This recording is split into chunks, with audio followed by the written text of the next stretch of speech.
And for the benefit of hindsight, where I'm sitting now, of course it was not the right decision. It was the wrong decision, period. There's no excuse for that. But again, I wasn't there, but I'm just telling you, from what we know, that we believe there should have been an entry at that as soon as you can. Hey, when there's an active shooter, the rules change. You don't worry about outer perimeters. And by the way, Texas embraces active shooter training, active shooter certification, and that doctrine requires officers, we don't care what agency you're from, you don't have to have a leader on the scene. Every officer lines up, stacks up, goes and finds where those rounds are being fired at and keeps shooting until the subject is dead. And so earlier today, Stephen McCraw, the head of the Texas Department of Public Safety, he held a tense press conference providing more information about the fatal shooting at Robb Elementary School in Uvalde, Texas on Tuesday. Those new details and the constantly evolving explanations of the police response on Tuesday, it actually left reporters and all of us with more questions than answers. Why did the school district police chief decide there was no longer an active shooter situation? Why was the school district police chief in charge of all of these officers from all of these different agencies? Why did they continue to wait even after a special tactical border patrol team arrived, whose lives could have been saved in the time they spent waiting? If active shooter training means that every single officer lines up, goes in, and shoots until the subject is dead, why did they do the exact opposite? Joining us now is Cedric Alexander, MSNBC law enforcement analyst. He's also former member of President Obama's task force on 21st century policing. Mr. Alexander, thank you so much for being here tonight. A lot of tough questions, a lot of unanswered questions. Does it make sense to you that the officers waited to approach the shooter? I mean, from your training, from what you know about the subject matter, what is the protocol in a situation like this?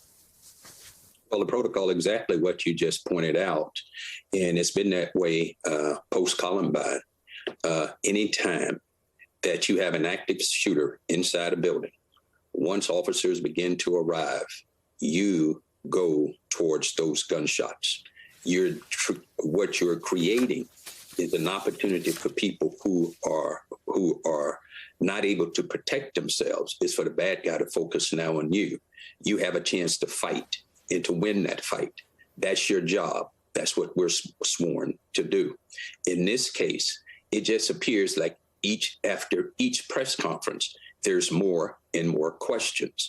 And I tell you, I have never seen anything like this. And I've been in and out of policing over 40 years in my life. And I've never seen anything like this before. And it's a tragedy, and it's painful to that family. To have confidence tonight, quite frankly, in their public safety, because outside you had people who were parents who themselves were fighting, going around the back of the school, going in and getting their children. They took it upon themselves to do so because they felt like the authorities were not doing what they supposed to be doing. Not saying what they did was right, but they did what any parent would have done under those circumstances, quite frankly. But I think this is a mere tragedy. I think there needs to be a great deal of more questions asked. And in fact, there needs to be a full open investigation that requires any and everybody was on the scene to give statements, to pull as much footage as you can from all angles, all directions, radio transmissions, and 911 calls. You put it together, and it has to be put together by an outside agency, not DPS, not anybody. Yeah, it has to come from outside. I wanted to ask you precisely that question. Given everything we have learned right now about how this has transpired since Tuesday, the changing accounts or the expanding accounts by the police, are you surprised that a federal law enforcement agency has not stepped in to say, given all of the questions, given the shifting timelines, given these explanations, the public, the victims and their families, the media are losing confidence in the credibility and the integrity of the information that is being provided, and therefore these questions, this investigation now has to be conducted by an outside party? It has to be conducted by an outside party. I don't know who may happen to do it, but it certainly cannot be any of those agencies that were on that scene. And the FBI, if they choose to take it, I have more than enough confidence that they will go in and do a fair, open, and balanced investigation for all that's involved. But right now, the confidence, I can only imagine the confidence of that community and even people across this country. And I've talked to a number of chiefs across the country today, and we're just all just really shaking our heads in terms of the last 2 days of press conferences that we've seen that have been highly questionable. And in addition to that, the information that was revealed today, where you had 19 officers under the direction of some incident commander who decided not to go into the room. Let me tell you something. When you have shots fired and you know people on the other side of that room is potentially going to be hurt or injured, you go through that wall if you have to.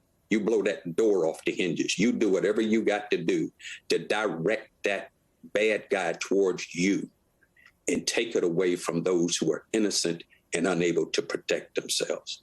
And it is understandable why people are angry tonight in that community and across this country, because what we saw is just absolutely horrific. And this is not good.